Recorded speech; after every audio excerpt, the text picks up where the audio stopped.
multiverse. It's dangerous. I could use an Avenger. It's about time you showed up. On May 6th,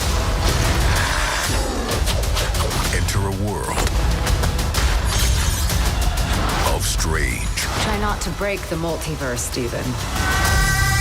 Oh, come on. Sam Raimi's Doctor Strange and the Multiverse of Madness, that is a dream come true.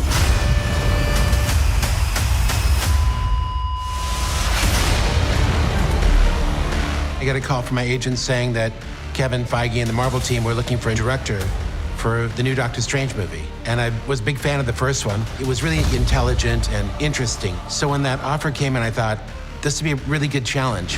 Ready to go. Sam is such a lovely human being, and obviously his standing in this industry and this genre in particular is legendary as it should be. Sam has become known for this terrorizing cinema experience. He's creating as much tension as possible for the audience, just ready for them to have that jump scare moment. And that was always where we were headed with the sequel to Doctor Strange, knowing that we wanted to explore the mind-bending, frightening side of the multiverse. We need your help. With what? What do you know about the multiverse? Telling the story was such a gigantic endeavor, and there's a lot of dimensionalized visuals that we use in telling that story. We shot it with an eye toward that, so I think it's going to be a very exciting experience to go to 3D. You opened the doorway between universes, and we don't know who or what will walk through it. Strange!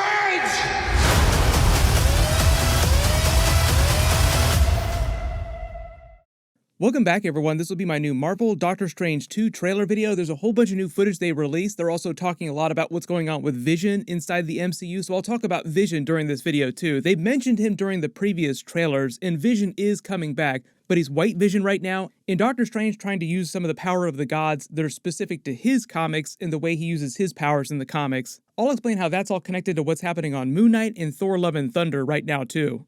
If you're brand new to the channel, we're doing a giveaway for IMAX tickets. All you have to do to enter is be a subscriber and just leave your favorite Easter egg from all the trailers.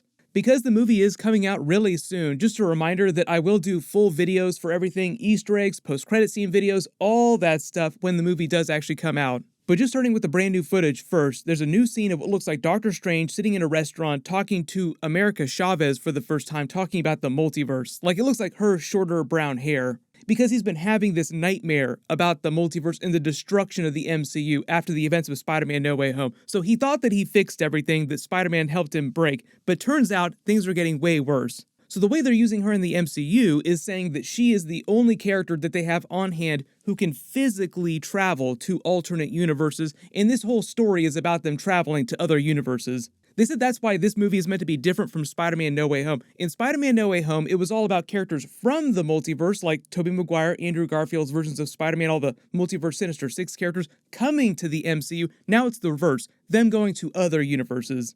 I am Spider-Man in my world. But it seems like what's going on at this restaurant when they're talking for the first time is it's meant to be a reference to that Spider-Man 2 restaurant scene, because it's Sam Raimi we're talking about here. He's the one who directed that original Tobey Maguire scene where Dr. Octopus threw a bus through the window at Tobey Maguire Spider-Man to get his attention.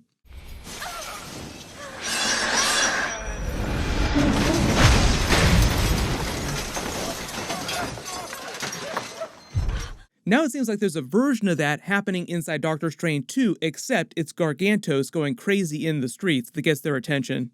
Notice he has all the runes on him, which seems similar to the runes that are on the other chaos magic looking monster later in the film. So it just seems like someone is controlling him, maybe Scarlet Witch, trying to get at America Chavez, using her power of traveling across the multiverse to try and find a version of Billy and Tommy. There's a brand new scene of MCU Doctor Strange later in the film because he has the blue patch on his cloak of levitation now. He doesn't have it earlier in the film. He's looking at the Book of the Vishanti up close. If you're not a big comic book reader, the Vishanti are basically the place in the comics where Doctor Strange gets all of his power from to power his spells. Remember, big connection to Moon Knight, what's happening during Thor Love and Thunder. We're learning more about the MCU gods. There are legit gods in the MCU. The Vishanti are literally called the ones who sit above. It sounds like in the MCU they're going to say that they exist in a higher level dimension, kind of like the gods from the Moon Knight series. Their team is made up of Oster, Hogarth, and Agamotto, who are all kind of like members of the old gods pantheon.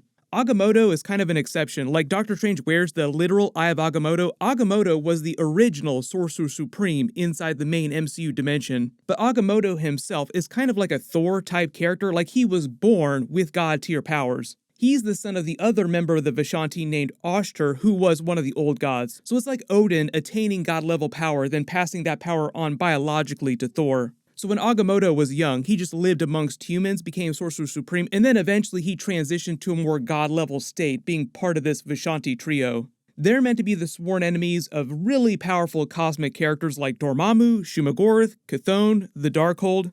The Darkhold and Chaos Magic obviously being one of the big MacGuffins during the movie, one of the big causes for a lot of these problems. So it sounds like they're using the Book of the Vishanti in the film as sort of a counter to what's happening with the multiverse going crazy, all the chaos magic, and Scarlet Witch with the Darkhold. Then there's the funny scene of Doctor Strange literally trying to pick up the bus and just throw it whole at Gargantos, and him just throwing it right back at him. When this happens, you also get a really good look at it. There's a big number on it. Numbers on things like this, especially really obvious ones, are always meant to be Easter eggs. But here's the thing, none of the characters in this scene, or any of the really big characters in the film, debuted in 1961, aside from the Fantastic Four. The Fantastic Four are like the only really big characters that started in 1961. It does seem like one of the members of the Multiverse Illuminati could be the Fox Marvel version of Reed Richards from those classic Fantastic Four movies. The 92 might be a reference to Avengers West Coast Annual, which was in 1992, where Scarlet Witch remembered her children Billy and Tommy for the first time, and it caused a whole bunch of problems. Sometimes numbers on things like this are also just meant to be birthdays for people who worked on the movie or are involved with the movie in some way.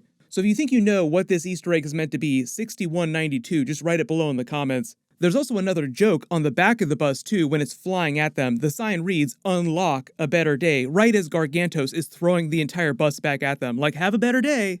If you notice the license plate on the yellow cab over here on the right, it says P307. That could be a reference to Sam Raimi's last Marvel movie, being Spider-Man 3 in 2007, with a version of Peter Parker, played by Tobey Maguire, that we just saw during Spider-Man No Way Home. Also, on the left side of the frame, there's a phone booth that says Magic Plus T, and they're in the middle of a giant magical battle. There's another brand new scene of Defender Strange also helping America Chavez and MCU Doctor Strange inside this realm where they're trying to get to the Book of the Vishanti before it seems like his body's been corrupted and he's been turned into a version of a Marvel zombie. It also seems like one of the versions of Doctor Strange traps MCU Scarlet Witch inside the mirror dimension, like we just saw happen during Spider-Man No Way Home.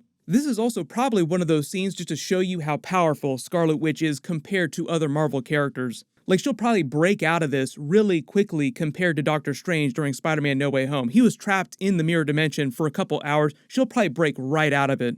Then there's the scene of Scarlet Witch inside Kamar-Taj or the Darkhold Temple before it seems like everything goes completely crazy with the Darkhold, and it seems like she's telling MCU Doctor Strange not to break the multiverse. Also, zoom in and enhance behind her here. Notice this giant symbol. That's the same symbol from the Celestials. So it's a big connection to the Eternals movie too, and I think they're just trying to draw this reference to the ancient nature of this temple and all the magic that they're playing with. Like, this is all meant to go back to the dawn of humanity. Obviously, Agamotto would also be going back to the dawn of humanity, where the Celestials first targeted planet Earth. Then for those of you asking about what's going on with Vision during the events of the movie, what's going on with White Vision, and what's going on with Paul Bettany just in general coming back during Marvel Phase 4. Because Paul Bettany was making all of these references about coming back, like, oh yeah, I'm definitely coming back. But we've already seen that scene of Scarlet Witch in the trailers referencing Vision during the movie, calling him Viz. We might also see a version of him during the nightmares that she's seeing every day about Billy and Tommy. Like, there's a couple different versions of Westview and a couple different versions of Scarlet Witch that we see in the film.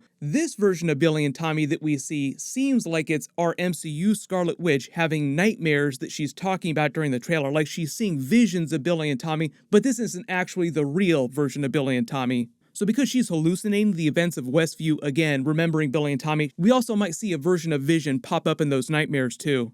And because so much of Vision's identity and his origin is connected to Jarvis and Iron Man, and Sword was trying to weaponize him again during Wandavision, he might also come back during the Iron Man Armor Wars series next year too as White Vision, like White Vision coming back. Basically, what happened to White Vision at the end of WandaVision is that he just got all of his memories unlocked. Remember, he is the original version of Vision from the MCU. He has total control over what he looks like, so he can make himself look like whatever he wants to. That's why when Hex Vision unlocks all of his original memories, his eyes start looking like original Vision's eyes again. I am Vision. But if you have any big questions or you spotted any Easter eggs in the trailers that I didn't talk about in the video, just write them below in the comments. I have a brand new Thor Love and Thunder trailer video they released that I'll do a video for tomorrow. Make sure you enable alerts for my channel so you don't miss that. Everyone click here for my brand new Moon Knight Episode 5 trailer video, and click here for my full Moon Knight Episode 4 video and Easter eggs. Thank you so much for watching. Everyone stay safe, and I'll see you guys in the next one.